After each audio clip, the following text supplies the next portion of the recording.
Good afternoon, children. Welcome to your I Learn English Literature class. Today we'll start with a new chapter, which is chapter number 15, page number 134 in your textbooks, The Ultimate Sacrifice.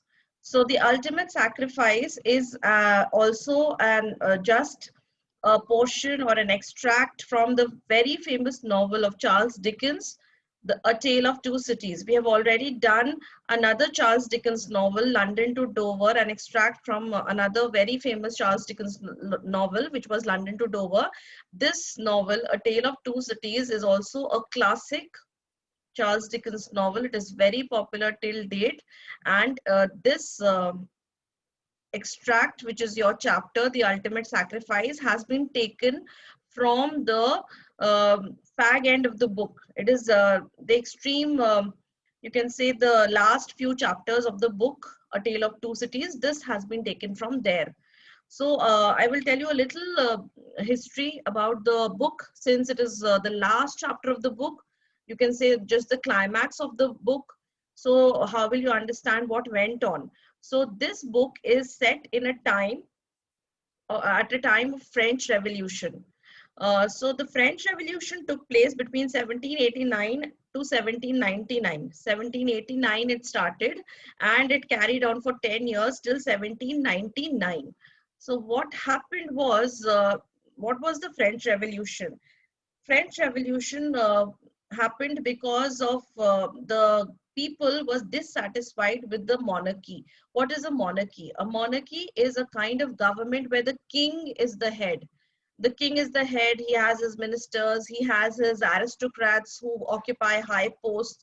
So these people had become so powerful in the country, and they were doing atrocities on the common man.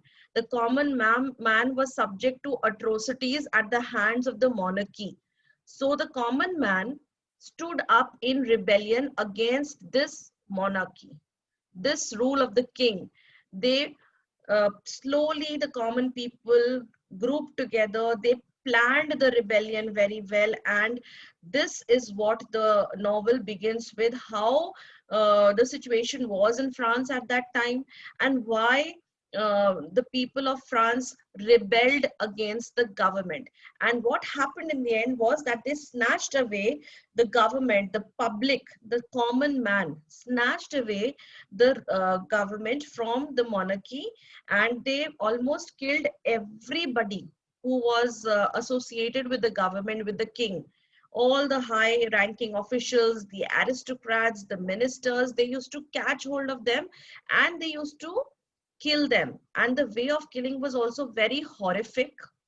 If you watch the movie, when I send you the links, you will come to know about a machine which was invented that in those days called guillotine.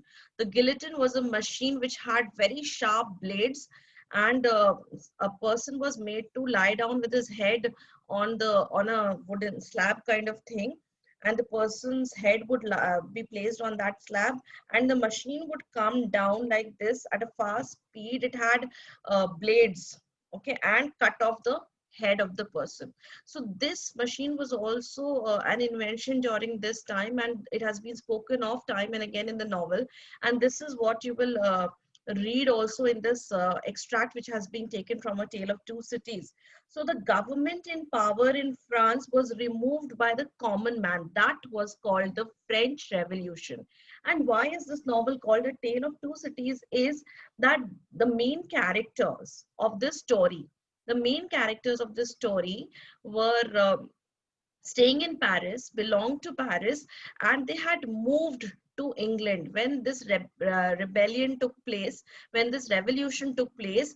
The main character in the story was Charles Darnay. So Darnay belonged to an aristocratic family, although he had not done anything wrong to the common man, but he belonged to a family.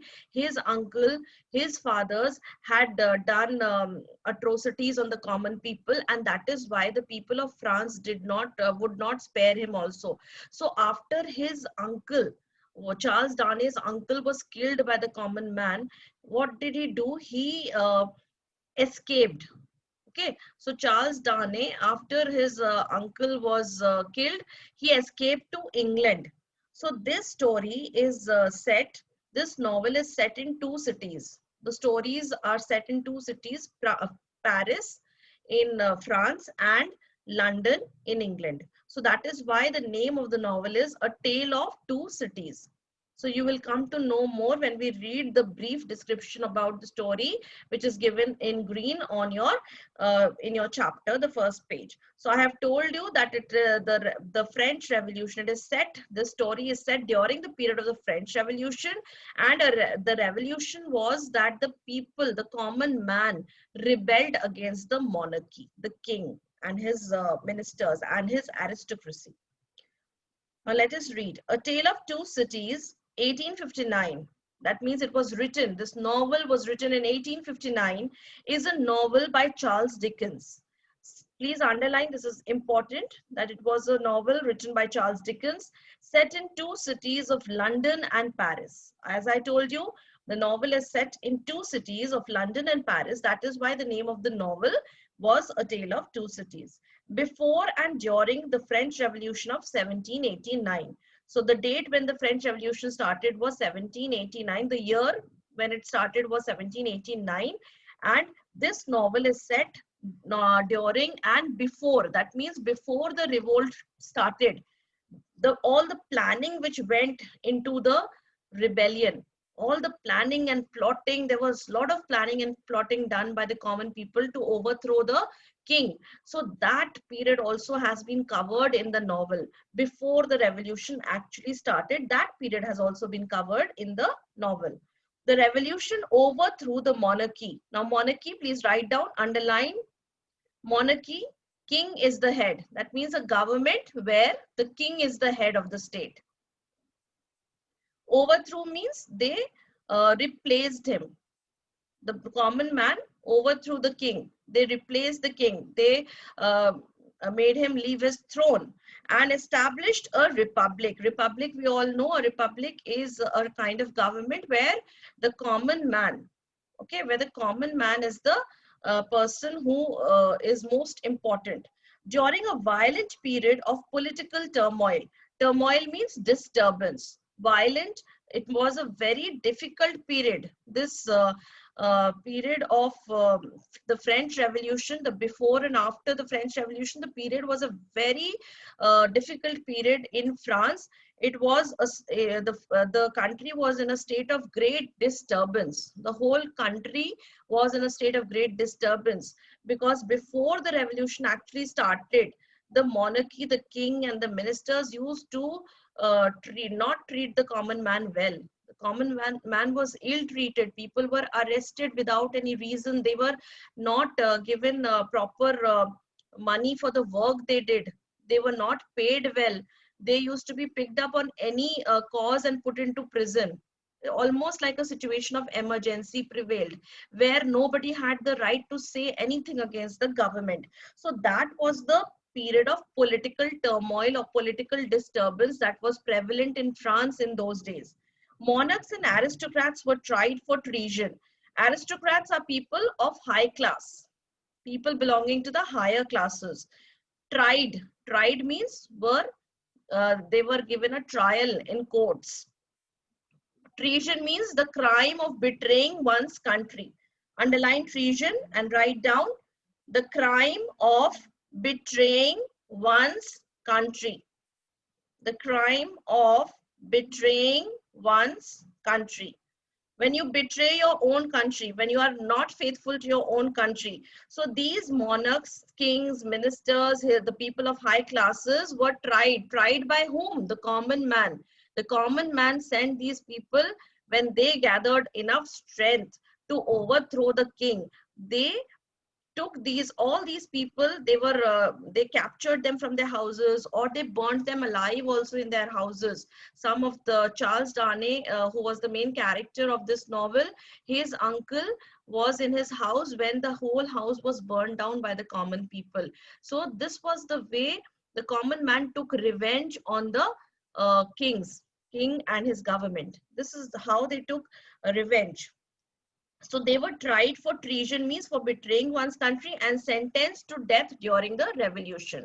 So these people were sentenced to death by the common man. The common man led the revolution, and they overthrew the king, and they took into capture. They captured all the aristocrats, all the noblemen, all the ministers of the king, and they tried them, and then they ultimately killed them.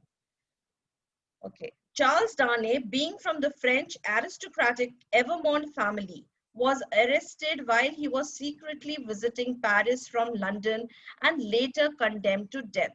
So here Charles Darnay is the main character. As I told you, Charles Darnay was the main character of the novel, A Tale of Two Cities. He belonged to an aristocratic French family, means he belonged to a family of the high classes. He belonged to one of the families who were regarded as a high class family in Paris, and the name of the family, Charles Darnay's name was Evermond, but he changed his name to Charles Darnay when he ran away from Paris to England.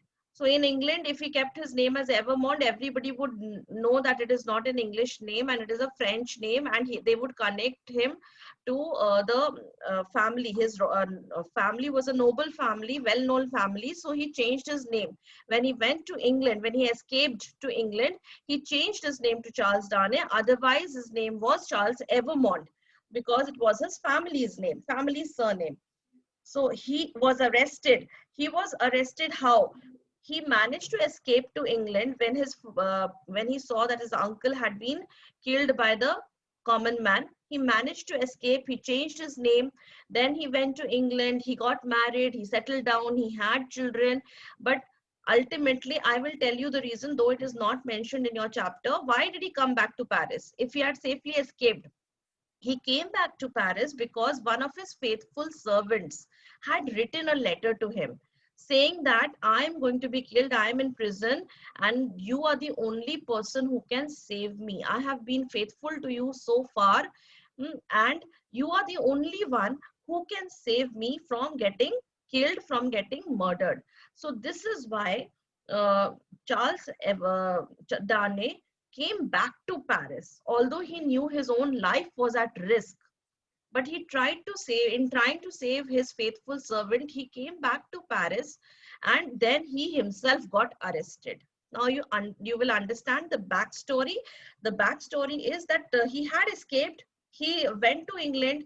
He started a new job. He started his life all over again. He got married to Lucy. He had a child, and then afterwards, when he received this letter from his faithful servant that he was in prison and his life was in danger, and he wrote a very this kind of letter to Darnay that please come and save me. So he came back to Paris to save his servant, and then he got arrested. While he was secretly, that is why he was secretly visiting Paris from London, and later condemned to death. Condemned to death means he was punished. He was given sentenced to death. You can write condemned means sentenced to death. Ultimately, Sidney Carton, a young alcoholic attorney means lawyer, selflessly switched places with Darnay. So this is another main character of the story underlined, Sidney Carton. Sidney Carton was a young lawyer, and he was alcoholic. He used to drink a lot. He was a bachelor. He did not get married. And later, what happened was selflessly switched places. Switched places was that he exchanged places. Exchanged places with whom?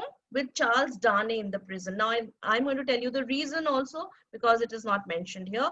So, Sidney Carton was a lawyer in London.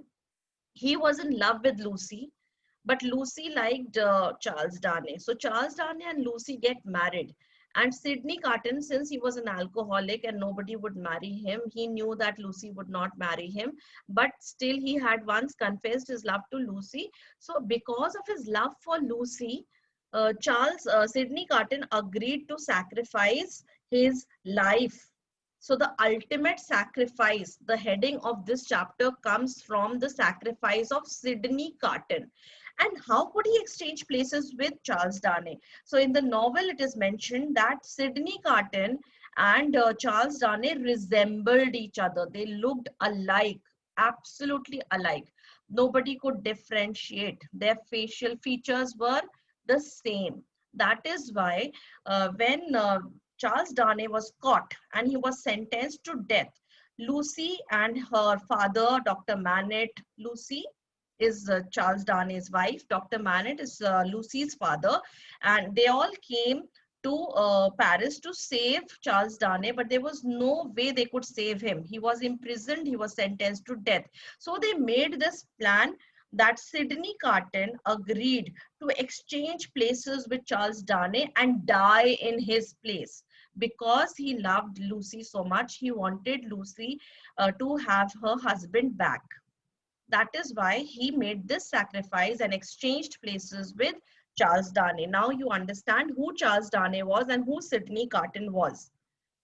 Sacrificing himself so that the woman whom he loved, Lucy, who was Charles Darnay's wife, could return to London with her husband Darnay and her daughter. So that is why he made this sacrifice, because he loved Lucy so much. This is an abridged story. Abridged means shortened version. I told you that this is only the last part of the book. From the concluding chapters means the end, the chapters in the end, towards the end of this novel, in which Sidney Carton, who resembles Darnay, this is very important, Sidney Carton used to resemble Darnay, takes his place and dies on the guillotine. Guillotine, I've already explained to you, is a machine which was used to kill people, while Darnay returns to London with his wife Lucy.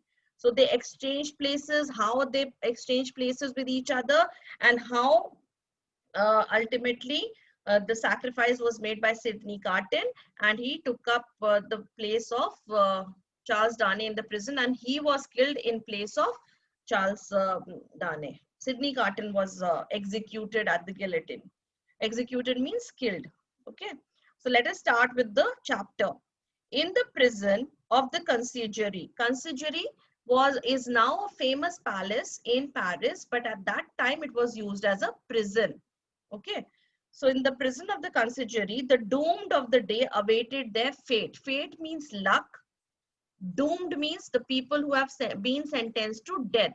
So every day what happened was, people used to, the common people who had initiated this revolt against the monarchy, they used to gather all around that machine, the guillotine. They used to gather all around and watch these people whom they were not fond of. They were angry. They were angry with the monarchy. They were angry with all the relatives and friends and everyone who belonged to the high class. So every day, a few people were sentenced to death. Like someday 52 were sentenced to death. So one by one, all the 52 killings, they used to sit and watch and enjoy, these common people.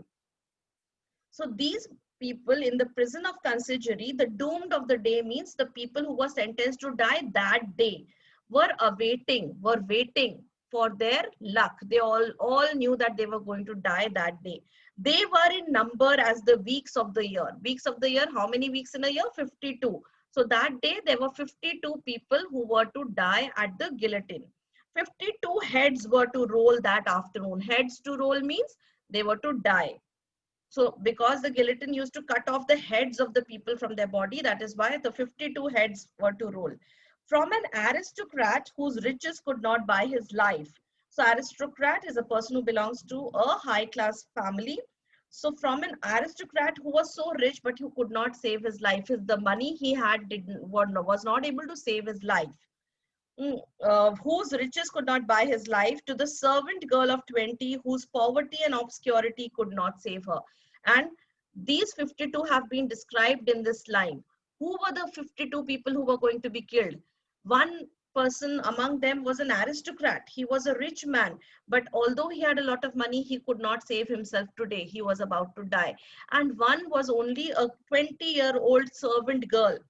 20-year-old servant girl. She did not even know what she had done to be executed.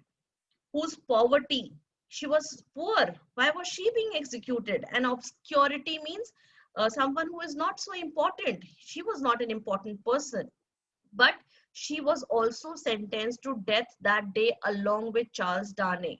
So Charles Darnay was an aristocrat belonging to a family of nobles, and he had a lot of money. He was being executed, okay, but a 20-year-old servant girl was also being executed along with him that day. Before it had set in dark on the night of his condemnation, Charles Darnay sat alone in a cell. So you can see the cell in the picture. A cell is a room in a prison. So condemnation means the day when he was being sentenced to death. Okay. Before it became dark, Charles Darnay was sitting alone in his cell, being allowed to purchase the means of writing. The means of writing means he was allowed to buy pen and paper to write something and a light. He sat down to write until such time as the prison lamps should be extinguished. Extinguished means put off. So he took a lamp and he took some pen and paper and he sat down to write something before it became dark and the lamps would be put off. He wrote a long letter to Lucy. He told her that he had known nothing of his family's responsibility for her father's imprisonment. So he sat down to write a letter, his last letter to Lucy. He knew that he was going to die the next day, and therefore he sat down, he wrote a long letter to Lucy, and he told her that he did not know that how his family was involved in her father's imprisonment. So now this is another backstory which if you read the novel only, you will come to know that Lucy's father was Dr. Manette, and Dr. Manette had spent a lot of years in prison. And who was responsible for him being in prison for these many years? Evermont family. The Evermont family to which Charles Darnay belonged. Understood? So Charles Darnay's uncle and fathers were responsible for the imprisonment of um, Lucy, his wife's father, that means his father-in-law, Charles Darnay's father-in-law. So what happened was Charles Darnay was young. He did not know anything about it, how his family was involved in Lucy's father's imprisonment. So that is why he's writing down and explaining to his wife in his letter that I had nothing to do with your father's imprisonment. Told her to take care of her father and their daughter. So they had a daughter also. So he wrote in the letter, please take care of your father and our daughter, and assured her that one day they would all be together again in heaven. So he wrote down in the letter, it was a very sentimental letter to his wife, and he said, I'm sorry, but I don't know how my family was involved in your father's imprisonment, and please take care of yourself, your father and your daughter, and we will all again meet in heaven. He wrote to his father-in-law, Dr. Manette. So he wrote a letter to his father-in-law also, Dr. Manette, saying much the same. Much the same means almost the same things he wrote to him and asking him to take care of his widow and daughter. So after, obviously, if Charles Darnay would die, Lucy would become a widow. So he wrote to his father-in-law all that he had written to Lucy, apart from the fact that he mentioned that please take care of my wife and my daughter after my death. To Mr. Lorry. So now please write down Mr. Lorry. Who is Mr. Lorry? Underline Mr. Lorry. He was a banker who handled the affairs of the Manette family. Banker who handled the affairs of the Manette family, of Dr. Manette. Okay, so this was a very trusted friend and banker of Dr. Manette. He was a person whom Dr. Manette, that means Lucy's father, trusted a lot. And he was a banker at Tellson's Bank. He was a trusted friend of the Manettes, you can say. He wrote expressing his friendship and respect. So he wrote a letter to Charles Darnay also.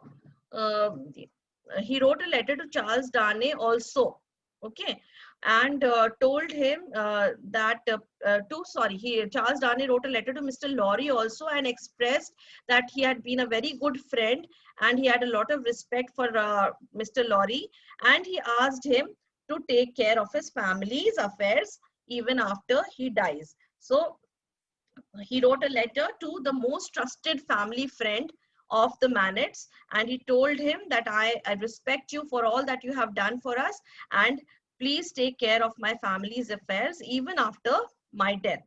When he lay down on his bed, he thought he had finished with this world.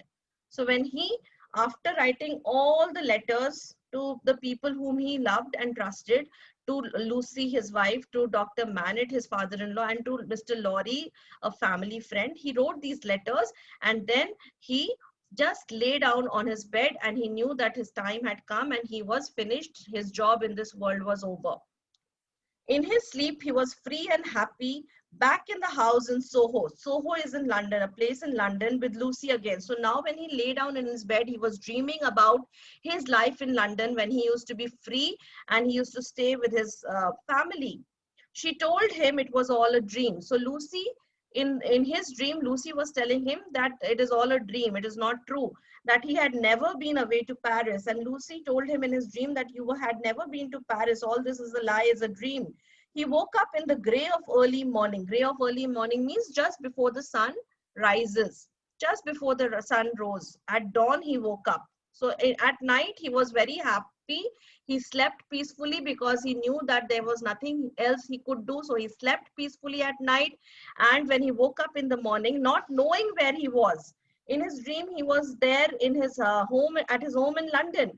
So when he woke up, in the morning, he did not realize where he was, because in his dream, he was back home, or what had happened. So he did not immediately remember. When you get up from a dream and you are in another place, you find that you are in another place, you are a little lost. So he was a little lost about where he was and why he was here. Then he realized it was the day of his death. So ultimately, he realized that he was in a prison and it was the day that he was going to die. He felt strangely calm. He was very peaceful. His mind was peaceful and hoped he could meet his end bravely. And he wished that he could die having a brave face, courageously. But as the hours went slowly by, he had more and more difficulty in controlling his thoughts. So as the time went on, as the time came nearer and nearer for his death, he became very restless and he was feeling it very difficult to control his thoughts, his emotions. Time dragged on, the clocks ringing out numbers he would never hear again. And as he walked up and down his cell, his mind kept returning to the thing he had never seen, the guillotine. So everybody was scared of the guillotine, the machine. So the clock kept ringing, it kept ringing out numbers. Means on those days there were clocks, whenever 1 hour passed, they used to ring, or they used to make a sound. So the clocks kept ringing the next hour, and he knew that he would never hear these, this hour would never come back again in his life. This was the last time he was seeing 11 o'clock, last 12 o'clock of his life. So he was counting the hours, he was counting the time, that, and thinking about that machine also, that how dreadful it will be, and how sad his death would be, to die like that, to be cut off, to have his head cut off, executed by that machine. 11 gone forever. 11 means 11 o'clock. When the clock struck 11 o'clock, so he thought, now 11 is gone forever from my life. I will never see 11 o'clock in the morning.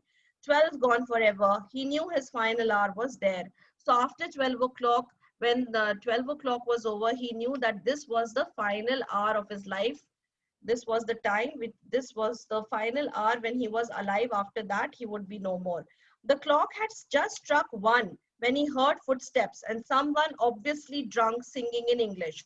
So suddenly, when the clock struck 1, he heard footsteps outside his cell. And he heard somebody who was looking as if he was drunk. He was singing some song in English. The footsteps stopped outside his door and he heard another man whisper in English, "Be quick."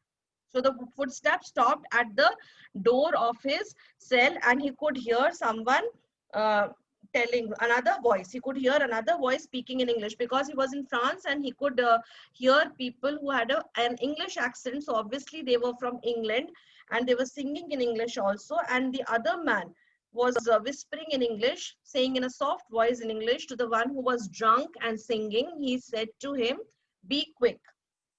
Then the singer said loudly, "Jailer, I feel weak. I have drunk too much. I think I'm going to faint." So we all know that this character is Sidney Carton. He has somehow managed to find his way into the prison. And he has found his way because of this other man. The other man who said, "Be quick, please write down." He's John Bursard. You only need to know this because you don't know the entire novel. So this man's name was John Bursard, John, John Barsad. So this John Bursard had helped Sidney Carton to get inside the prison. So this was their plan being executed of exchanging places. Now let's see how they did it. So this Carton shouted loudly and told the jailer, told the person in the prison that see, I have drunk too much and I think I'm going to faint. I'm going to become unconscious very soon. You will be all right. We'll come and fetch you in 10 minutes. The other singer replied equally loudly. So the other person also replied that don't worry, you'll be all right. And you have just 10 minutes to meet the prisoner. So he must have made this excuse that I want to meet Charles Darnay in prison for 10 minutes. So the jailer told him that you have just 10 minutes to go and meet the person and then we will come and take you back. Fetch you means come and take you back. The other singer, so who is the other singer? Bursard, John Bursard. You may have to carry me, shouted the singer. There were loud laughs and seconds later, Sidney Carton stood in the cell smiling. Darnay could hardly believe his eyes.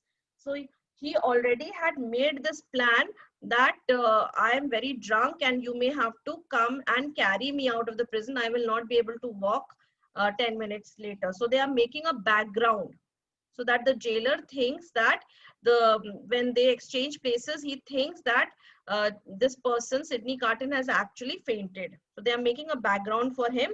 And that is why Sidney Carton said that you may have to carry me. And then they laughed loudly. And then Sidney Carton entered the cell. And Darnay could hardly believe his eyes. Why? Because Darnay was absolutely surprised. Charles Darnay did not expect also that he would see Sidney Carton in this prison just before he was going to die. I bring an urgent request from her. So who is her? Lucy. So Sidney Carton is telling Charles Darnay that I have an urgent request from your wife Lucy.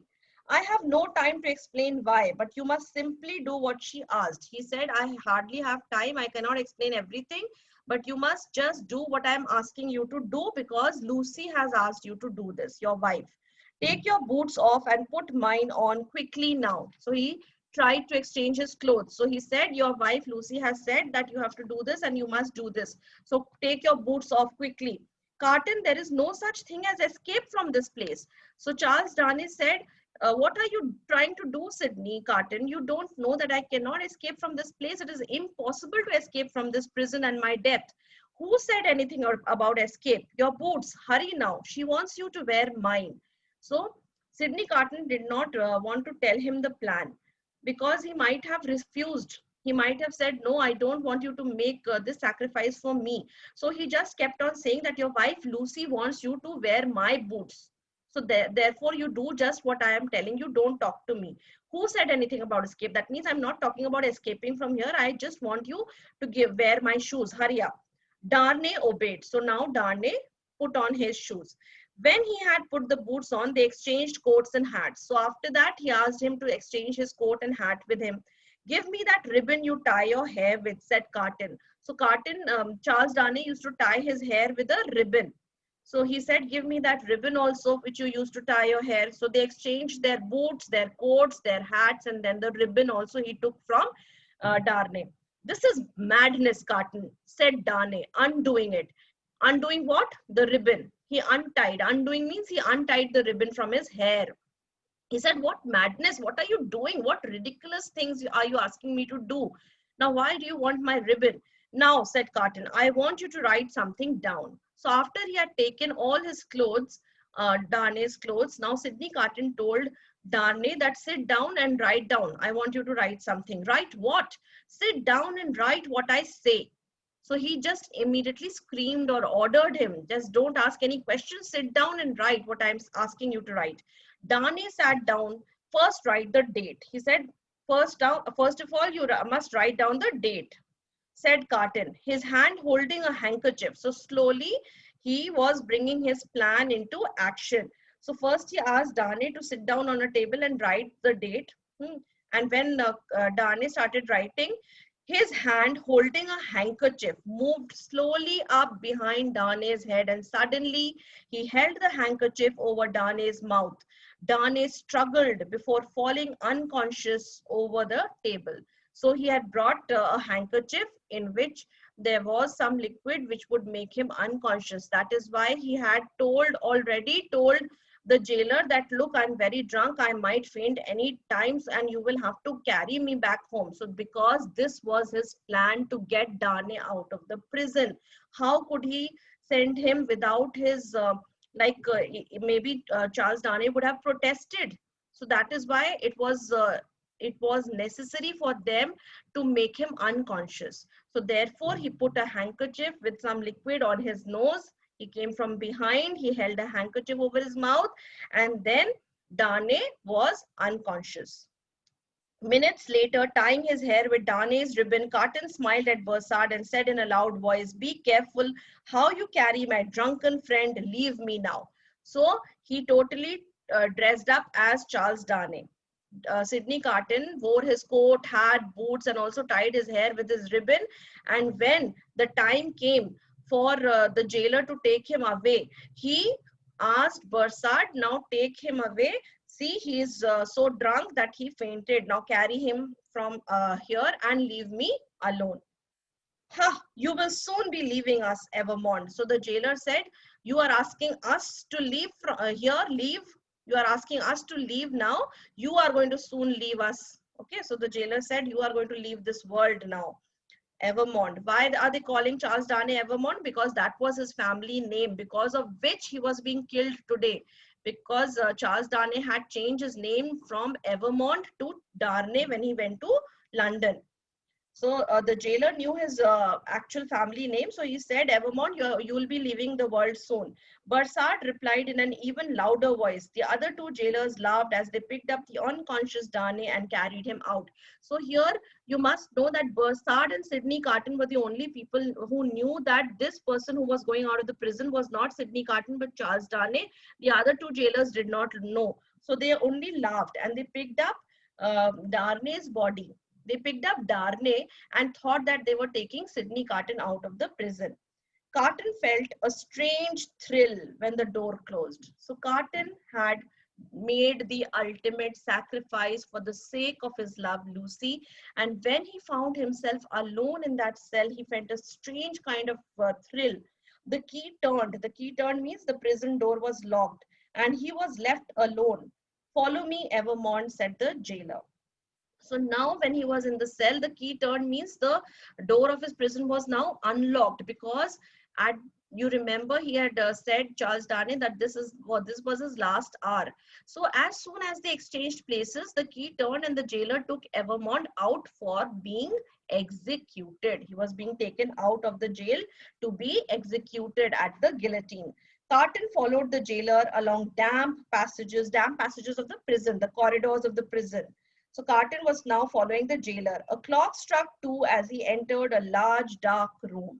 So it was now 2 o'clock and they had exchanged places without anyone coming to know that this was not Charles Dane, but this was Sidney Carton whom they were taking now. So they entered a large dark room. Some of the 52 were standing, some were seated. So 52 people, remember, had to be killed that day. Among them was Charles Dane. So some of the people were standing, some were sitting, some were crying, and some were restless. Because they were all going to be killed, they did not know how to react. Most of them were silent and still looking at the ground. But most of the people there were all silent and sitting silently because they knew that their death was now imminent. They could not escape their death now. And therefore, they were sitting all silently. Some were sitting, some were standing, some were restless, feeling restless. Okay. So this, when you know that your death is just a few minutes away, so how will you feel? So that was the feeling among those 52 people who were sentenced, who were condemned to be killed that day at the guillotine. So we will do this chapter till here today.